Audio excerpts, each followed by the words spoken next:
Welcome back to another video, and today we got our Week 11 NFL game predictions, and we're here every single Wednesday doing these videos for you every single week, so make sure you subscribe, turn on the noties if you are new, so you never miss out when we upload. We upload college basketball every Monday, college football every Tuesday, obviously NFL every Wednesday, NBA every Thursday, so yeah, a whole lot of content. Let's take a look at the standings. I'm still in first. I say this every week, but this is the fifth year me and my friends have done this, and I've won all 4 years, so I'm looking for the 5P, and I'm one game ahead. I've had a one-game lead for the past like 2 or 3 weeks. We're hoping to keep that. Third place, kind of making a creep up here towards me in second place. So it's getting a little closer. Still pretty close race there for third place. So yeah, we're gonna continue to monitor the standings. But let's go ahead and jump right into the Thursday night game. Jets Patriots. This was just absolutely unheard of to me, seeing 3 people on the Jets here. Like, I know they've won 2 in a row, but like, are we serious? Like, come on, guys. The Patriots 8-2 at home versus a 2-7 team. I don't know. The Patriots are 13.5-point favorites. What more do you want to see? I'm gonna go ahead and take the Patriots. I don't know. There's not much to it. Breece Hall has been pretty good the past 2 weeks. He's kind of been putting the team on his back. He's the only reason they're really winning these games. The Patriots have one of the best run defenses, maybe the best run defense in the NFL. So it's just a horrible matchup on paper. Not to mention the Patriots are just much better. I think Drake May should be able to light up the scoreboard, put up a lot of points on this Jets defense. They sold all their important defensive players at the deadline, and I think that's going to come back to bite them at some point. I like the Patriots here pretty easily at home. I just don't see a world the Jets continue to win. Commanders versus Dolphins, the Madrid game. There's a whole lot of international games this year. I don't know. I don't know if I'm a fan. I think I'd say I like it. I like having a game early Sunday morning to get myself ready for the Sunday slate. This one should be it's not 2 great teams, but at least it should be a close game. Last week's international game, Falcons Colts, that was a great game. This one, I don't think it'll be that. I don't think obviously the Colts and the Falcons probably better than both these teams. Both these teams are 3-7. The Dolphins did just look pretty good against the Bills last week, though. A-Chain really got going. He was running all over the Bills. I said there was a chance he might be able to do that, and he proved me right. I think there's once again a chance he may do that here against the Commanders. The Commanders, they're dealing with a lot of injuries. Terry McLaurin's been banged up. Marshawn Lattimore down for the season. Deron Payne got suspended.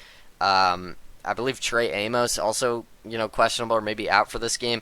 So the Commanders dealing with a lot of injuries, not to mention Jane Daniels. Marcus Mariota's actually been playing pretty well, so he's not the quarterback injury, not necessarily the problem. But yeah, obviously they lost Austin Eckler early in the season, out for the season, so they've been dealing with a whole lot of injuries the whole season. The Dolphins, I don't know. Mike McDaniel's kind of coaching for his job right now. Obviously he's on the hot seat. I think he's going to need to continue to win. I think the Dolphins get a win here. I think, coming off that dominating win against the Bills, it's hard for me not to pick them here. The Dolphins actually favored by 2.5, so I'm surprised to see the majority on Washington over there. But then again, anything can happen in an international game, and I really wouldn't be shocked if Washington went out there and won this game. This one's pretty 50-50 to me, but I'm just going to go with the Dolphins. I think they have more playmakers as of right now than the Commanders with A-Chain, with Waddle. So I think the Dolphins get it done here. First Sunday game here, Panthers versus Falcons. The last time these two teams played, the Panthers won 30-0. Do we see that happen again? I would assume not, but maybe you could say it's just a terrible matchup for the Falcons. I'm not going to say that. When the Falcons played the Panthers, Penix kind of had his worst game of his career. It was just not pretty at all. Bijan has been a little, not as dominant the past few weeks as he was early in the season. I think there's a chance he could get going in this game. The Falcons, though, kind of struggle stopping the run. Rico Dowdle has been the greatest running back ever out of nowhere this season. It's insane what he's doing. So maybe he gets going again. I think he had a pretty big game when they played the Falcons earlier in the season. But Atlanta's going to get this one at home. The Falcons, a little inconsistent. I've said this a lot. Their offense just very inconsistent. Drake London, they have the playmakers. It's just, I don't know. There's something about it. Week in and week out, it just looks like sometimes they look amazing. Even in the same game, certain drives look so good, and then other drives they'll have a 3-and-out. I just don't love Bryce Young. I just don't think he's really that good of a quarterback. So it's hard for me to pick the Panthers, especially on the road. It's hard to beat a team twice. I think the Falcons, although they're 3-6 compared to the Panthers 5-5, The Falcons favored by 3.5 at home. It's hard to beat a team twice in division, so they know each other very well. I'm going to take the Falcons to get their revenge here, win this game at home. I think Bijan kind of gets going in this one. As long as the Falcons can at least minimize the damage done by Rico Dowdle, I think the Panthers won't have much to, I don't think they're going to be able to do much on offense if Rico Dowdle gets, shut down. But maybe he doesn't. Maybe he just runs all over them. Maybe the Panthers win because this Falcons run defense isn't the best. But I'm going to take the Falcons at home. Bucks Bills. This one's very interesting. I almost wanted to pick the Bucks here. Like I feel like both these teams losing last week. I thought the Bucks would win last week against the Patriots. Obviously, I thought the Bills would win against the Dolphins, but everybody thought that. The Bucks-Patriots one was at least a little bit of a, more of a toss-up. So both these teams coming off losses, you could argue both these teams are due for a win, bounce back. The Bills get this one in Buffalo, though, so does the cold weather kind of play a factor here? That'll be interesting. Obviously, the Bucks from Tampa all the way down in Florida, so the weather not as cold there as it is going to be in Buffalo. I'm not sure. I don't think it's supposed to be like freezing cold, so I'm not sure if it'll be that big of a factor. I kind of want to say this game's going to be a shootout, but because both of these offenses are really, really solid, but I honestly don't think it's going to be much of a shootout. Like the Bucks are typically, have been all season kind of a pretty good run defense, and we've seen the Bills struggle if they can't get the ground game going, which is weird because they have Josh Allen, but it seems like when James Cook has a bad game, the Bills tend to lose. So maybe we see that, but then again, like the Patriots, Travion Henderson had 2 huge runs against the Bucks last week. Could James Cook get going like that in this one? Maybe. I think there's a chance for that. Honestly, if this was in Tampa, I'd probably pick the Bucks. I feel like the matchup honestly may favor the Bucks, but I'm going to take the Bills at home here. I think they're due for a win, due for a bounce back win. The Bucks, I feel like every year just kind of have this like mid-season stretch where they start losing and dropping a few games, and then they kind of figure it out once again at the end of the season. So maybe we're seeing that again from Tampa here. It sounds like I'm getting mixed reports on Bucky Irving. I'm not sure if he's going to play. That would be big if he does play for the Bucks, but obviously no Mike Evans, no Chris Godwin. It sounds like.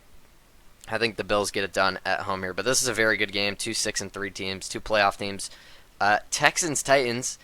These are not 2 playoff teams. Maybe the Texans could sneak in there. You never know, but probably not. And obviously the Titans, they might. I think they hold the number 1 pick right now. So if you're the Titans, do you even want to win this game? Probably not. Lucky for you Titans fans, because I'm assuming you guys want to lose out. I think the Texans win. I know the Titans are coming out of the bye week, but the Texans favored by 6.5. They've actually been playing a lot better offensively as of late. Obviously, we know how good that defense is. One of the best defenses in the NFL. I mean, Will Anderson, Danielle Hunter, Derek Stingley. They got so many guys, so many playmakers on that defense. It is very, very strong. Azeez Al-Shaair, there's a lot of guys on that defense, but the offense was kind of the faulty point. But now recently they've kind of been figuring it out. I know they probably could have beaten the Broncos if C.J. Stroud didn't get hurt. It sounds like C.J. Stroud's going to play. I'm not sure. Honestly, though, the Texans had the comeback win against the Jaguars. Crazy comeback win, by the way, last week with Davis Mills. I think Davis Mills or C.J. Stroud, it doesn't matter because ultimately at the end of the day, it's the Tennessee Titans. I think this is probably the worst team in the league. So I'm going to take the Texans here pretty easily. Bears-Vikings, man, this is a really tough one. As a Bears fan, I'm loving what the Bears are doing.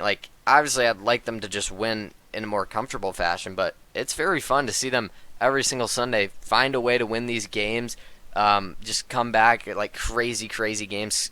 You could argue they're squeaking by, but man, Caleb Williams in the fourth quarter, he's been pretty good. I saw people talking about this on SportsCenter, but he knows how to in the clutch, man. Caleb Williams has been amazing this season, and the offense in general. The Bears creating a lot of explosive plays, bringing in Ben Johnson, and he's doing just that. It's good to see. The Bears are currently tied with the Lions for the lead in the NFC North. That's 6-3. It's crazy. This is kind of a must-win game for the Vikings, not necessarily a must-win game for the Bears.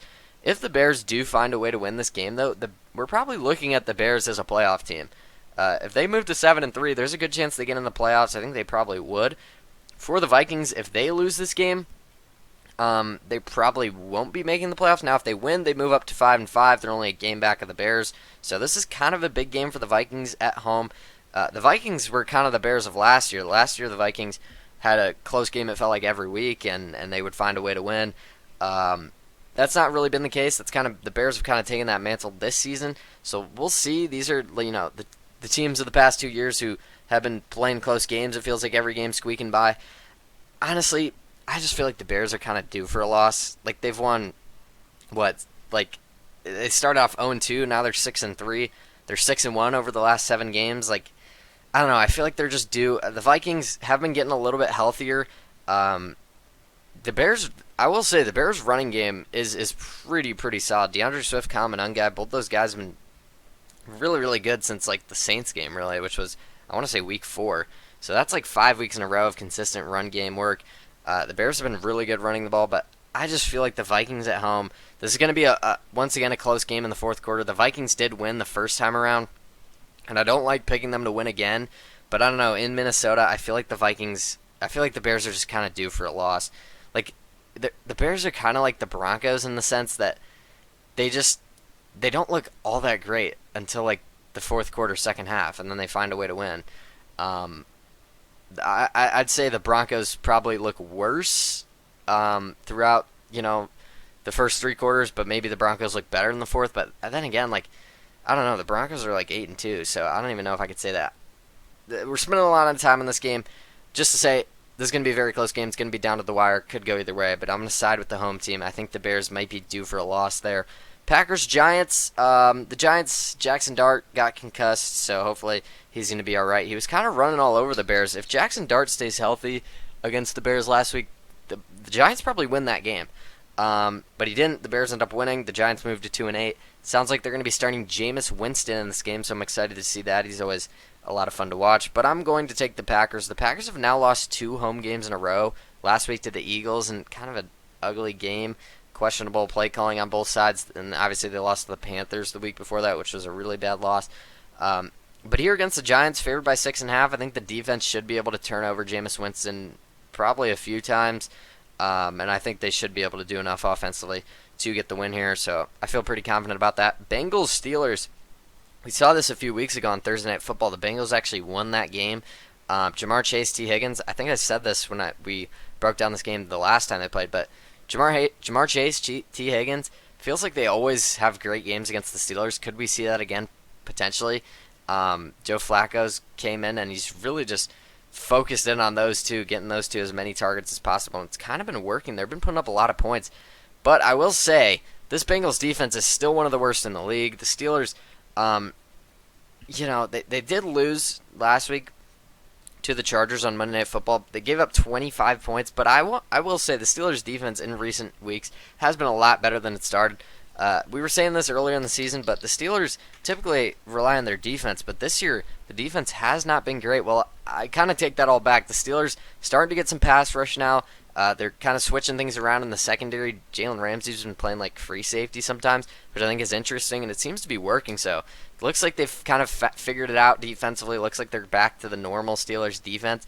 I think the Steelers do get a revenge win here at home. I don't see the Bengals beating the Steelers twice. I think the Steelers are the better team as of right now. There are talks of Joe Burrow playing in this game, which is insane. I know he just came back to practice. He's been limited. I would not expect him to play. If he does, is he 100%? I don't know. I'd probably take the Steelers either way. They're favored by 5.5 in this one. So I think the Steelers, I feel pretty good about taking them at home here. Chargers, Jaguars. It's weird to me that this is only a 2.5 line in favor of the Chargers. I'm going to take the Chargers pretty easily here. I think they win by probably like 7. I don't know. The Jags, they've been really reliant on turnovers all season. It feels like if they don't get them, they lose. They just blew a huge lead to the Texans last week. I think the Chargers should be just fine. I know they're without Joe Alt now. Gatson got a little banged up. I honestly don't think it matters. I don't know. Herbert's not really turning the ball over crazy. The Chargers have so many weapons. The Jaguars just lost Travis Hunter for the year, which does suck. Obviously, Brian Thomas has been, banged up. I don't know if he's going to play in this one. I just feel like the Jaguars are running out of weapons, man, and the Chargers have so many. So I'm going to take the Chargers here. I also just think the Chargers are the better team, even when both these teams are at full strength, because the Chargers definitely not. Their O-line is very beat up. But either way, I think the Chargers at full strength are the better team as of right now. I think the Chargers are the better team. So I'm going to take the Chargers here. But yeah, that's kind of weird that the line's only 2.5. That makes me feel like they know something. Maybe the Jaguars can get it done at home, but I don't know. I think the Chargers are the better team. So I'm going to take them. Seahawks, Rams. This may be a matchup of the two best teams in football. That's how good these two teams are playing. I think the Rams might be the Super Bowl favorite in my opinion right now. Of any team in the league, I think the Rams would be my pick to win the Super Bowl. They're the team I feel the most comfortable with, the most confident with. The Rams currently favored by 3.5 at home. I'm surprised it's not 2.5, just because of how good the Seattle defense is. We saw them score 2 touchdowns last week, and like with 10 minutes left in the second quarter, they were up like 35-0 against Arizona. I know they kind of let Arizona come back in, but that was never really a question. Like going up 35-0 that early was just insane. The Seahawks defense is just rolling right now. The Seahawks have been so good at stopping the run, so maybe Kyren Williams gets shut down a little bit, but honestly, I don't know if it matters, man. Matthew Stafford might be the MVP. I think he is the favorite right now. He's playing that good. By the way, I wanted to give some props to the other QB on the other side, Sam Darnold. He's been amazing this season. I don't know if I can fully trust him come playoff time, because obviously I'm assuming the Seahawks are going to be a playoff team. They're 7-2. They look ridiculous right now. I'm not sure if I can trust him deep into the playoffs, but as of right now, I mean, even the past 2 years, last year with the Vikings, he led the Vikings to a 14-3 season, and now with the Seahawks, he's playing amazing.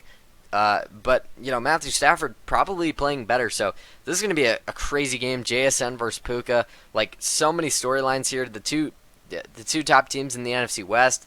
I think these are the 2 top teams in the NFC right now. So whoever wins this game will be in sole possession of the 1 seed in the NFC, which is a huge advantage if you get that bye. It's going to be pretty like I said, this might be the 2 best teams in football right now. I cannot wait to watch this game. I've actually seen some people taking the Seahawks in this game. I don't know, man. I think the Rams get it at home. I could see these two very well splitting this season. I think this is the first game of the 2. I think the Rams win it at home, though. At home, I don't know. I'm going to give the slight advantage to the Rams. I do think the Rams are better, and I feel like I can trust them more. But the Seahawks have been so good. I wouldn't be shocked if the Seahawks won this one for sure. I'm just going to take the Rams just because they're at home. If Seattle's at home, I'd probably take the Seahawks. That's how close these 2 teams are. The 49ers and Cardinals, I have a weird feeling the Cardinals could find a way to do it. Jacoby Brissett, I don't know, he hasn't been terrible. He's been getting the ball to Trey McBride, he's been getting the ball to Marvin Harrison. Now I know Marvin Harrison is going to be out for this game. Prayers up to him. I know he has appendicitis, I want to say. So prayers up to him. Hopefully all is well for him. I know the Cardinals also without their best linebacker. They're without 2 of their corners, I believe, for this game, or maybe the 2 are questionable, so I'm not sure if those 2 are going to play. It's weird that we're breaking down a 49ers game and we haven't mentioned the injuries for the 49ers. We're talking about all the injuries for the other team. Now, don't get it twisted. The Niners are still pretty beat up, but it sounds like Ricky Pearsall is going to come back in this one. Last time these 2 teams played, the Niners were without George Kittle. CMC is still going strong. Sounds like Brock Purdy may be back in this game. I think if Brock Purdy plays, the Niners win pretty easily. But honestly, even with Mac Jones, I'm going to take the Niners here. I just feel like Arizona's dealing with too many injuries right now. Although, I mean, when this defense was healthy, they shut down the Cowboys' offense, which was one of the best offenses in the league up to that point. But then again, it doesn't sound like this Cardinals defense is going to be healthy. So for that reason, I'm going to take the Niners here. Ravens-Browns, kind of a sneaky AFC North matchup here. I feel like the Browns could kind of keep this closer than some may think. The Ravens are currently favored by 7.5. This one opened at 9.5 in favor of the Ravens, so money's coming in on the Browns. I probably agree. I just feel like this is going to be a defensive, kind of boring, run the ball, low-scoring affair. Maybe Quinshon Judkins gets going, maybe Derrick Henry gets going, but I don't see much scoring happening in this game. Although I do think the Ravens win. I think they're getting healthy at the right time. The defense is finally playing better just because they are getting healthy. Lamar did miss practice today, which, is going to be something to look at. But, honestly, if Tyler Huntley does have to play, I might still pick the Ravens. I probably would still pick the Ravens. I don't really trust Dylan Gabriel, in all honesty. Maybe the Browns could keep it close, but I don't see the Browns winning this game. I feel pretty confident in the Ravens winning that one.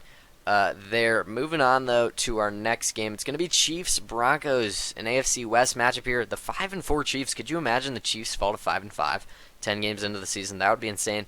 The Broncos at 8-2. I said this earlier, but they feel kind of similar to the Bears. They don't look great through 3 quarters, but then in the 4th quarter, they just turn it on. I will say, though, this defense for the Broncos, I kind of feel bad for them. I saw someone say this on ESPN, but I think it's genuinely true too, which is crazy because Bo Nix, he was so good last season. Like he was just so good, but he kind of seems to be holding them back a little bit, which is crazy. But honestly, like I don't know what else you'd point at. The Broncos also dealing with a J.K. Dobbins injury. I think I've heard. Like Cortland Sutton hasn't really done much the past few weeks. Like it seems like this offense is just holding them back, and specifically Bo Nix. But the defense is probably the best in the league. Like the pass rush is ridiculous. I'm not sure if PS2 is playing in this game, so that's going to be obviously huge because the Chiefs are at full strength at this point. Like I know Pacheco may not be in, but Rashee Rice fully back, fully adjusted, fully in mid-season in the swing of things because he obviously missed a whole lot of time to start the season, but he's back in. Xavier Worthy's still there. I think Travis Kelce could maybe get going in this game. I think this is kind of a must-win game for the Chiefs. The past 2 weeks they lost last week, I believe, or maybe they were on bye last week and then they lost before the bye. I think the Chiefs, I think the Chiefs are they know they need to win, and I just feel like they're better. Like, I don't trust this Broncos team. I don't trust Bo Nix. I know the defense has been so good. Maybe they get it done in the altitude. Maybe it could be a low-scoring game that may favor Denver, but I don't know. I think the Chiefs are the better team ultimately, so I'm going to have to take them. Lions-Eagles on Sunday night. It was crazy to me that there's only one person on the Eagles in this game. Maybe it's just because the Eagles didn't look great, last week against the Packers. The Lions did look pretty good to start the game against the Commanders. They put up 44 points, so I guess it was kind of the whole way through. 44-22 win for the Lions last week. The Eagles win 10-7. Kind of an ugly game there on Monday night over the Packers. These are kind of two teams that we know are contenders. I mean, at least we believe they are contenders. But honestly, they've been kind of iffy. They've been kind of shaky this season. The Eagles have shown if they can't get the run game going, they kind of struggle. And the Lions have shown kind of some play calling issues. Obviously, it looks like they may miss Ben Johnson. But Dan Campbell took over the play calling, and they looked really good last week, man. They're getting Jamison Williams involved, which is good because he is such a good player. The fact that I feel like they don't use him enough, so that's good that he was getting him involved. Obviously, they still got Gibbs. He was insane against Washington last week. Montgomery, Sam Laporta, Amon-Ra St. Brown. There's so many weapons for this Lions offense. The Eagles team, though, the defense is still one of the best in the league, and offensively, they do have a lot of weapons. Now, A.J. Brown, been a little disgruntled. He's kind of getting upset. He's complaining he's not getting targets. Maybe he gets going in this one. I could honestly see that. It's crazy to me, like I said, that there's 4 on the Lions and 1 on the Eagles here. The Eagles are a 7-2 team, folks. They're favored by 2.5 at home. But I'm going to take the Lions. I had this in my mind the whole time I was going to take the Lions. I thought this would be kind of more of a split, maybe even more closely sided to the Eagles, just because they're at home. They are still one of the best teams in the league. But I think the Lions get it done. I think this could potentially be kind of a higher scoring game. I could see a 27-24 kind of ordeal, maybe 27-23 in favor of the Lions. I think it's going to be a close game. Like I said, maybe A.J. Brown gets going, but I think the Lions just have a little too much, and if the Lions get an early lead, I don't know if the Eagles will be able to run the ball. And like I said, when the Eagles can't really run the ball, they've shown that they struggle. So I'm going to take the Lions there on Sunday night. And then Monday night, this should be a pretty high-scoring game. Cowboys-Raiders. I'm kind of excited to watch this one. The Raiders have, some weapons. Brock Bowers has been getting going after coming back from his injury. Ashton Genty, maybe he gets going in this one. Trey Tucker, he's very explosive. And they could definitely get going against this Cowboys defense. But honestly, coming out of the bye for the Cowboys, obviously they traded for Logan Wilson, Quinnen Williams. I'm excited to see how those two guys fit into this defense. Sounds like Overshown may come back as well. So those are 3 pretty big, get-backs from injury, trading for, just additions to this defense. Obviously, I don't think this defense is going to be, elite. It probably won't even be above average, but it may be a little bit slightly better than it has been because it has been, the worst defense in the league. But yeah, like I said, coming out of the bye, I could see CeeDee Lamb just going absolutely insane in this one. The Raiders, I don't know. The secondary it doesn't really scare me at all. Maybe George Pickens gets going as well. I think the Cowboys win this one pretty easily here. It is in Vegas, and Dallas is only favored by 3.5. Just probably because of the defensive struggles, and maybe the Raiders' offense will just be able to keep them in this game. But do I trust Geno Smith? No. I feel like Geno Smith is still going to turn the ball over, so I'm going to take the Cowboys. Like I said, I just think they have too much offensively, and I don't know. if I trust the Raiders to be able to keep up even against this Cowboys defense. But I do think the Cowboys defense will take a step up and be better.